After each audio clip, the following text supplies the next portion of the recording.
Всяко евро във вашето производство е планирано до последния цент.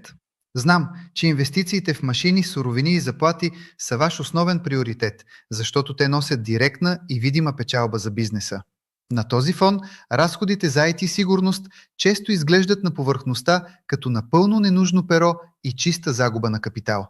Това схващане обаче е изключително опасна заблуда. Заделянето на пари за киберсигурност не е просто поредният разход. Това е реална застраховка за самото оперативно съществуване на вашата компания. Без тази защита, цялата ви инвестиция в модерно оборудване, сгради и складове може да бъде нулирана за броени часове. Нека ви дам един пример. Това не е историята на една конкретна компания, а събирателен образ от няколко абсолютно реални инцидента, които видяхме в български заводи съвсем наскоро. Представете си следната ситуация. Управител на средно голямо предприятие за производство на пластмасови детайли преглежда тримесечния бюджет на компанията си. Той решава да намали предложената сума за киберсигурност с 30%. С тези спестени 20 000 евро той купува нов мотокар за склада, който е спешно необходим на операторите. В този конкретен момент бизнес решението му изглежда напълно логично, прагматично и обосновано.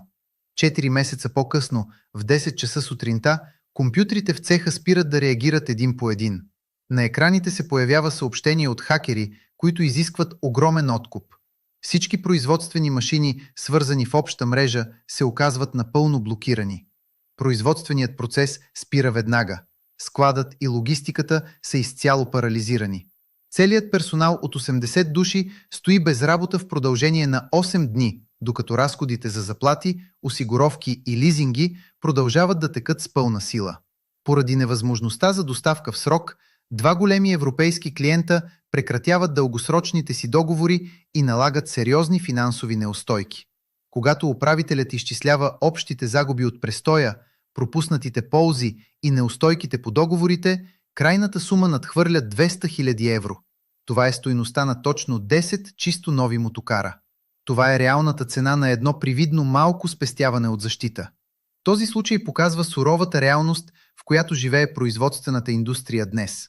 Дигиталните заплахи вече не са насочени само към големите софтуерни корпорации или банки. Новата европейска директива NIS-2 вече е в сила и тя променя регулаторните изисквания по изключително строг начин. Тя задължава производствените компании да защитят всяка машина и всеки отделен дигитален процес в заводите си. Държавните глоби за несъответствие са огромни. Мотивирани сме машините да не спират, но по-големият риск за бизнеса е друг. Ако вашето производство спре, вие прекъсвате цялата верига на доставки за вашите партньори. Те няма да чакат дни или седмици, за да решите техническите си проблеми с хакерите. Те просто ще сменят доставчика веднага, за да не трупат загуби в своите собствени фабрики. Затова трябва да спрете да гледате на киберсигурността като на досадно задължение на системния администратор. Това е стратегическо бизнес решение за оцеляване на пазара. Малко по-късно в това видео ще споделя как можете да получите напълно безплатна оценка на вашата киберсигурност, за да разберете къде се намирате в момента. Ние от Solitex сме изцяло българска компания, специализирана в защита на индустриални предприятия. Ние работим с мениджъри на заводи и разбираме в дълбочина специфичните нужди на производството. Знаем отлично, че машините не трябва да спират нито за секунда, защото това носи директни загуби на капитал. Нашата единствена цел е да внедрим изискванията на новата директива разумно, без да пречим на ежедневната ви работа и без да ви натоварваме с покупка на скъпи и ненужни софтуерни лицензии. Ние изграждаме защитата около вашите реални нужди и процеси. За да ви помогнем да започнете без излишни разходи, предлагаме споменатата безплатна оценка на текущото състояние на вашата сигурност. Големият извод от всичко това е изцяло финансов. Една адекватна инвестиция в киберсигурност обикновено изисква между 10 и 15% от общия ви IT бюджет. Този процент е нищожен в сравнение с потенциалните щети от една успешна хакерска атака.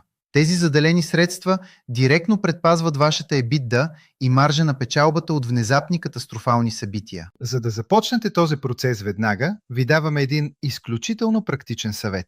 Нашият съвет, приоритет номер 1 за вас е да намерите време и да направите подробен опис на 5 най-критични машини или софтуерни системи, без които производството ви ще спре напълно в рамките на 2 часа.